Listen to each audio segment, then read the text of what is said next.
Bismillahirrahmanirrahim. Assalamualaikum warahmatullahi wabarakatuh. Jumpa lagi di channel Titin Setiasi. Apa kabar teman-teman? Semoga selalu dalam keadaan sehat walafiat dan selalu dengan Allah Subhanahu wa taala. Amin ya rabbal alamin. Kali ini aku ingin mereaction video dari channelnya YT Crash Claim tentang betapa bangganya kita menjadi warga Indonesia, atau bangga dan bersyukur kita terlahir di negara Indonesia, negara Nusantara Indonesia ya guys. Penasaran kan? Yuk kita tonton bersama-sama. Jika ada tokoh luar negeri atau artis idola yang menyebutkan Indonesia, negara tercinta kita, pasti kita akan merasa senang dan bahagia. Kita akan membagikan Tentulah bahagia teman-teman sebangsa setanah air, seolah-olah kita mendapatkan perhatian dari sang idola. Bayangkan, jika seluruh umat muslim di bawah naungan Nabi Muhammad sendiri, mengungkapkan rasa cinta mereka terhadap Indonesia. Meskipun Indonesia berada jauh dari tempat Nabi tinggal pada masa itu, tetapi, apakah Nabi sendiri pernah mengungkapkan pandangannya tentang Indonesia? Memang, tidak ada catatan langsung dari Nabi Muhammad tentang Indonesia, karena nama Indonesia baru dikenal dunia setelah merdeka. Namun, ada beberapa riwayat yang bisa dihubungkan dengan Indonesia. Salah satunya adalah kisah tentang tanah yang akan menjadi daerah yang makmur dan subur pada akhir zaman. Selain itu, ada pula riwayat yang menyebutkan tentang orang Indonesia yang berbondong-bondong masuk Islam, dan akan menjadi orang yang paling dicintai oleh Allah. Oh, Masya Allah.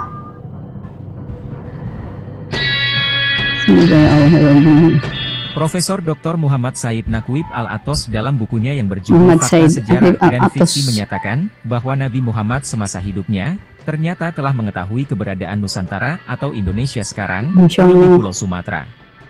Disebutkan pula bahwa para pedagang dan pelaut Arab telah melalui dan mengunjungi pulau ini pada masa itu. Selain itu dalam sabdanya, disebutkan Nabi Muhammad juga berdoa untuk negeri ini.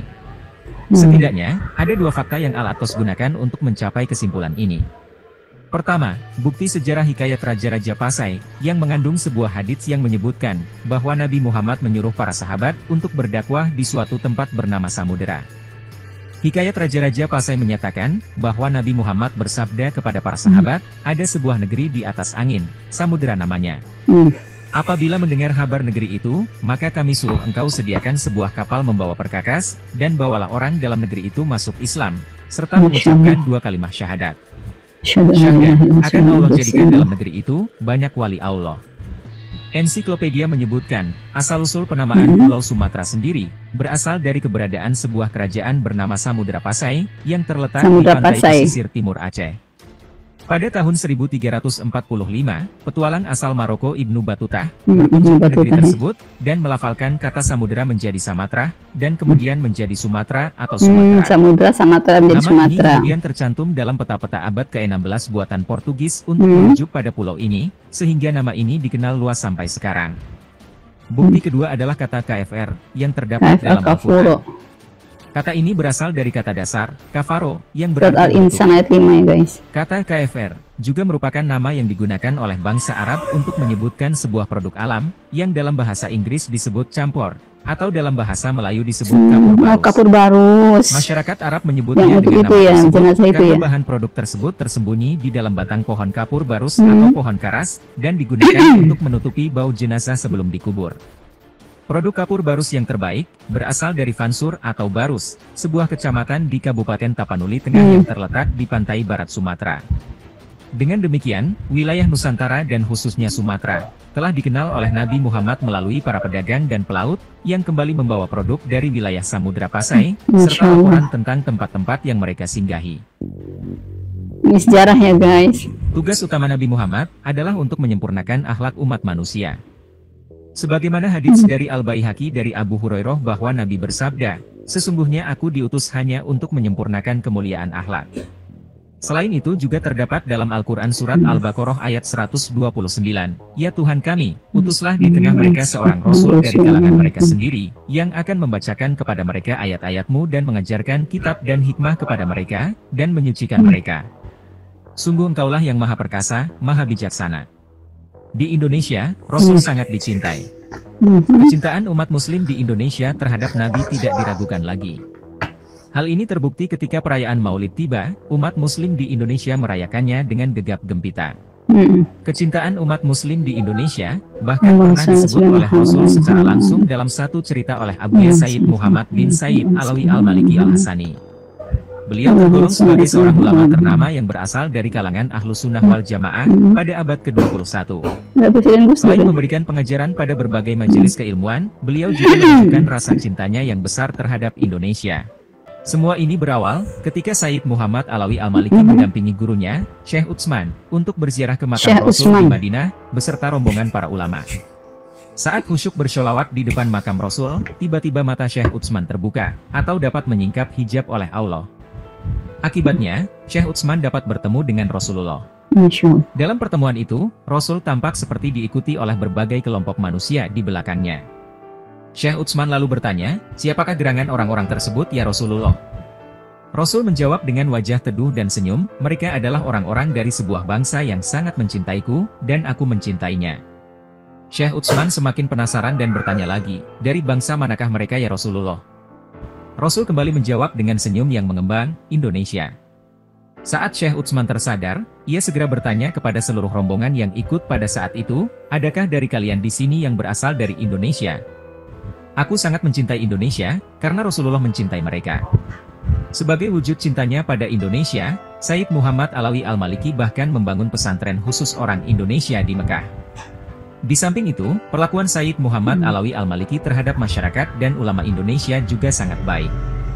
Terlebih ketika beliau menerima kunjungan dari orang-orang Indonesia, beliau tidak segan memberikan hadiah atau oleh-oleh sebagai tanda kebaikan hatinya. Kemudian Instruktur Nasional Pendidikan Kader Penggerak Nahdlatul Ulama, Kiai Haji Adnan Anwar menyatakan, bahwa banyak ulama yang berperan penting dalam pembentukan bangunan dan konsepsi negara Indonesia melalui konsepsi NKRI. Hal ini terbukti melalui mimpi yang dialami oleh Habib Idrus Salim Al-Jufri, seorang guru agama yang dihormati oleh masyarakat Indonesia. Dalam mimpi tersebut, Nabi Muhammad menyampaikan bahwa bendera Indonesia merdeka akan berwarna merah putih.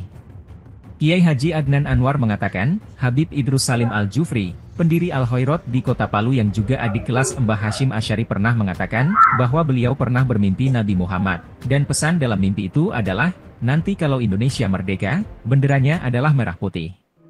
Lalu pada Muktamar NU tahun 1937, terlihat kesetiaan para ulama terhadap NKRI yang sangat kuat.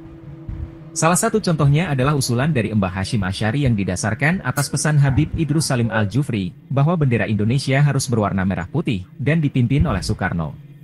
Selain itu, para ulama Indonesia juga menunjukkan rasa cinta mereka yang besar terhadap NKRI.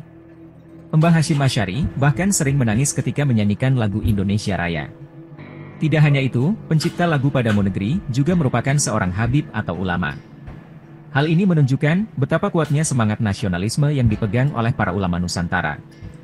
Maka dari itu tidak heran, jika Nabi Muhammad sangat mencintai rakyat Indonesia, karena mereka mencintai negerinya dan juga nabinya. Selanjutnya, Profesor Nasaruddin Umar mantan Wakil Menteri Agama dan juga seorang cendekiawan Muslim, pada Oktober 2015 sebelum menutup presentasinya pada dialog untuk mencegah pemahaman radikalisme terorisme, membacakan sebuah hadis syahih. Hadis tersebut berisi tentang tuduhan Rasulullah terhadap sekelompok umat Islam yang disebutnya sahabat kekasih. Disebutkan, beberapa sahabat yang berada di sekitar Rasulullah langsung bertanya, karena mereka ingin tahu, apakah yang dimaksud dengan kekasih adalah mereka. Namun Nabi langsung membantah, bahwa mereka yang sedang bersama beliau, bukanlah yang dimaksud Nabi dengan kekasih, melainkan mereka adalah sahabat Nabi. Setelah mendengar jawaban tersebut, Nabi kemudian menjelaskan, bahwa yang dimaksud dengan kekasih yang dirindukannya, adalah seseorang yang beriman kepada Islam, di masa yang jauh setelah masa kenabian, dan berada di tempat yang jauh. Pertanyaannya kemudian adalah, siapa sebenarnya kekasih Nabi tersebut? Profesor Nasaruddin percaya, bahwa yang dimaksud oleh Nabi, adalah umat Islam Indonesia.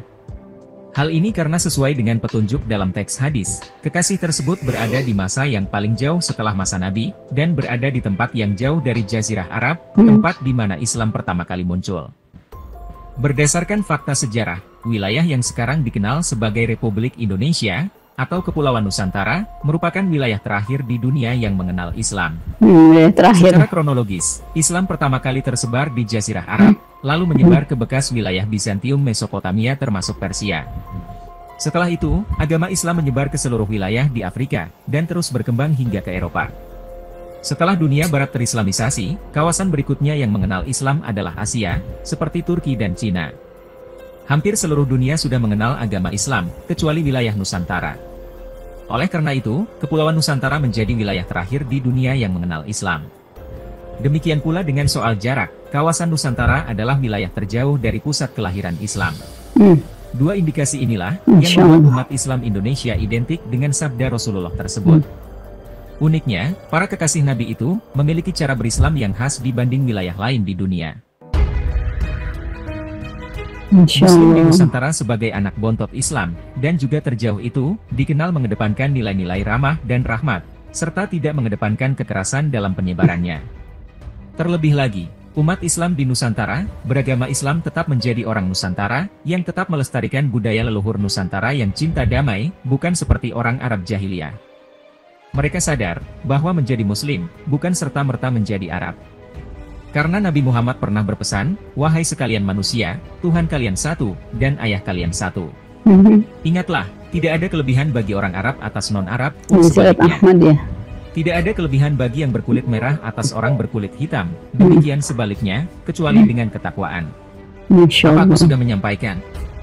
Mereka menjawab, ya, benar Rasulullah, engkau telah menyampaikan. Terlebih lagi, nenek moyang Nabi kita, bukanlah orang Arab. Nabi Ismail bin Ibrahim, berasal dari distrik Orkelda atau Urkaldan di negeri Babilonia. Nama Ismail, merupakan Arabisasi dari bahasa Ibrani, Yishmael, yang berarti selalu mendengarkan Tuhan, dan Tuhan selalu mendengarkannya. Oleh karena itu, kepribadian Nabi Ismail sangat berbeda dengan Arab pribumi. Hal ini juga dijelaskan dalam surah At-Taubah ayat 97. Namun, apakah hal ini benar-benar penting? Mengapa kita harus bangga dengan suku atau keturunan kita? Sebab, nenek moyang manusia secara biologis berasal dari satu tempat yang suci dan mulia, yaitu surga. Selain itu, secara spiritual, seluruh makhluk memiliki muasal yang sama, yaitu Nur Muhammad, yang menjadi nous dan logos kita. Lalu, mengapa kita harus tetap tinggal dan menjadi orang Indonesia? Jawabannya sederhana, tempat terbaik untuk memulai hidup baru yang berkualitas, adalah tempat di mana kita tinggal saat ini. Jika kita terus merenungkan kemungkinan untuk meninggalkan Indonesia, maka kita akan semakin menjauh dari kebahagiaan. Indonesia adalah tempat di mana kita lahir dan tumbuh besar, tempat di mana kita bekerja dan mencari nafkah, tempat di mana kita menanam harapan, dan tempat di mana kita akan dimakamkan kelak. Pesan yang sama, terdapat dalam surah Al-Hujurat ayat 13, di mana Allah menjadikan kita berbangsa-bangsa dan bersuku-suku, agar saling mengenal. Maka dari itu, tidak perlu menjadi orang Arab, Eropa, atau Amerika, atau orang Indonesia yang ke-Arab-Araban, karena Indonesia adalah identitas kita. Kita bisa beragama dan menjalankan nilai-nilai moral, sambil mempertahankan tradisi nenek moyang kita sebagai bangsa Indonesia. Keberagaman adalah anugerah Tuhan, maka kita harus menerima perbedaan dengan lapang dada, dan tetap bersatu untuk menjaga keutuhan negara. Agar tidak terjadi kesalahpahaman, kalian harus tonton video aslinya dan baca keterangan yang ada di description video tersebut ya guys. Bahwa YT Class Fly berbagi informasi dan pengetahuan ini tentang berbagai temuan atau pemikiran yang terdengar aneh namun cukup membuat rasa penasaran terjawab. Video dalam channel ini hanya merupakan jawaban sementara dan masih harus dibuktikan oleh para ahli. Semoga ini menjadi bahan diskusi bersama. Alhamdulillah videonya sudah selesai. Aku begitu takjubnya, begitu merindingnya. Aku sampai tidak bisa katakan apa-apa guys. Tapi yang terpenting di sini adalah kalian baca description-nya dari YT Crash Climb, channel aslinya kalian tonton dan baca description-nya. Di situ ada beberapa hal yang disampaikan seperti yang aku bacakan tadi ya. Tapi lebih baik kalian nonton video aslinya supaya tidak terjadi kesalahpahaman. Tapi aku yakin di sini bahwa suatu saat kebenaran itu akan terungkap. Walaupun mungkin informasi hari ini yang kita dapat ada hanya sebagian daripada pasal-pasal informasi-informasi yang masih harus dibuktikan lagi mungkin oleh para ahli dan pembuktian lainnya. Tapi aku yakin suatu saat bahwa kebenaran dan sejarah itu akan terungkap. Wallahu a'lam bishawab. Saya Titin Setiasi pamit undur diri. Assalamualaikum warahmatullahi wabarakatuh.